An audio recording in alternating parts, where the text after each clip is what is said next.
Thank you అన్న.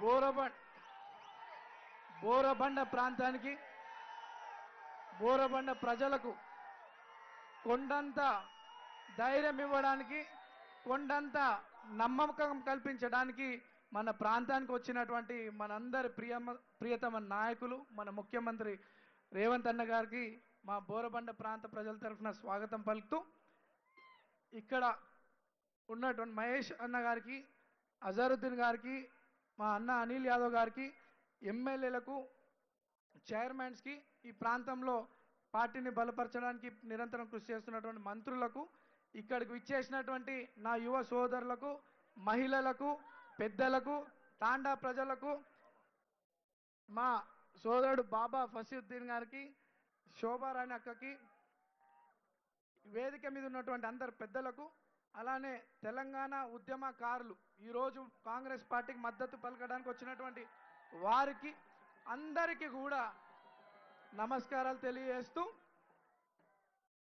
గతంలో ఈరోజు మీ ముందుండి మాట్లాడుతున్నానంటే, ఒక అభ్యర్థిగా మీ ముందుండి మాట్లాడుతున్నానంటే ఇదంతా కూడా పెద్దలు, కాంగ్రెస్ పార్టీ పెద్దలు, ఏఐసిసి పెద్దలైనటువంటి సోనియా మేడం గారు, రాహుల్ గాంధీ గారు, మల్లికార్జున్ ఖార్గే గారు, కేసీ వేణుగోపాల్ గారు, వారితో పాటు నా మీద ఈ ప్రజలకి అండగా ఉంటానని, వీరి సమస్యలు పరిష్కరిస్తానని ఎంతో నమ్మకంతో నాకు ఈ అవకాశం కల్పించినటువంటి పెద్దలు ముఖ్యమంత్రి రేవంత్ అన్న గారికి, పిసిసి అధ్యక్షులు మహేష్ అన్న గారికి, ఇన్ఛార్జ్ మేడం నటరాజన్ గారికి, విశ్వనాథం గారికి, ఎంటైర్ క్యాబినెట్ పెద్దలందరూ కూడా పాదాభి నమస్కారాలు తెలియజేస్తూ, మరి పెద్దలు నా మీద పెట్టుకున్నటువంటి నమ్మకాన్ని మీలో ఉంటూ కష్టపడి పనిచేస్తూ వాళ్ళ నమ్మకాన్ని, వాళ్ళ గౌరవాన్ని నిలబెడతానని చెప్పి సందర్భంగా తెలియజేస్తూ, గతంలో 3 సార్లు మీరు ఈ ప్రాంతం నుండి బీఆర్ఎస్ పార్టీకి అవకాశం కల్పించినారు. ఎందుకు? మన బోరబండలు ఉన్నటువంటి గల్లీలు, బస్తీలు బాగుపడతాయని. ఎక్కడ కూడా డెవలప్మెంట్ యాక్టివిటీ లేదు. అదేగాక ఈ స్థానికంగా ఉన్నటువంటి నాయకులని అనేక రకాలుగా ఇబ్బందులు పెట్టడం జరిగింది. మళ్ళోసారి మోసపోకండి. నిన్న నేను ప్రచారానికి సాయిబాబా నగరు ఆ పక్కన వీకర్ సెక్షన్ పోతే అక్కడ ఒక మహిళ, నర్సా అనే ఒక మహిళ కన్నీళ్లు పెట్టుకుంటా, నాయన మాకు డబుల్ బెడ్రూమ్ ఇప్పిస్తామని చెప్పి 200 నుండి 300 మంది వరకు దాదాపు 3-4 కోట్లు వసూలు చేసి మమ్మల్ని మోసం చేసిర్రు నాయన ఈ బీఆర్ఎస్. ఈ గల్లీలకు మేము రాణిస్తలేమని చెప్తా ఉన్నారు. గతంలో మీరు అవకాశం ఇచ్చిర్రు అభివృద్ధి జరుగుతుందని. అవకాశం దేవుడెరుగు, కానీ మనమంతా కూడా అన్యాయానికి గురైనాం. మన ప్రాంతం అంతా కూడా అన్యాయానికి గురైంది. మీరు రోజు కష్టపడి కూడబెట్టుకున్నటువంటి డబ్బు, 15-20 సంవత్సరాలు కూడబెట్టుకున్నటువంటి డబ్బు మీకు డబుల్ బెడ్రూమ్ ఇప్పిస్తానని మోసం చేసినారు బీఆర్ఎస్ నాయకులంతా. అవునా? అవునా?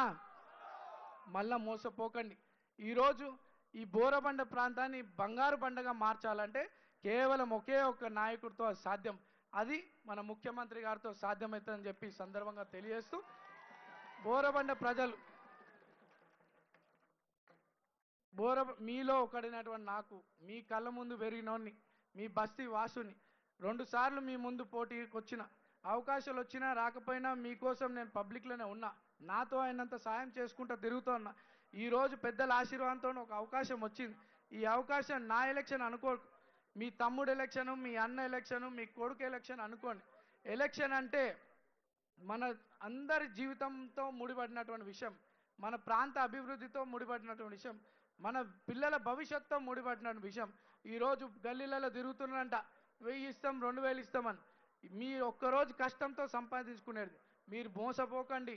పిల్లల భవిష్యత్తుకు ఓటేయండి, అభివృద్ధికి ఓటేయండి.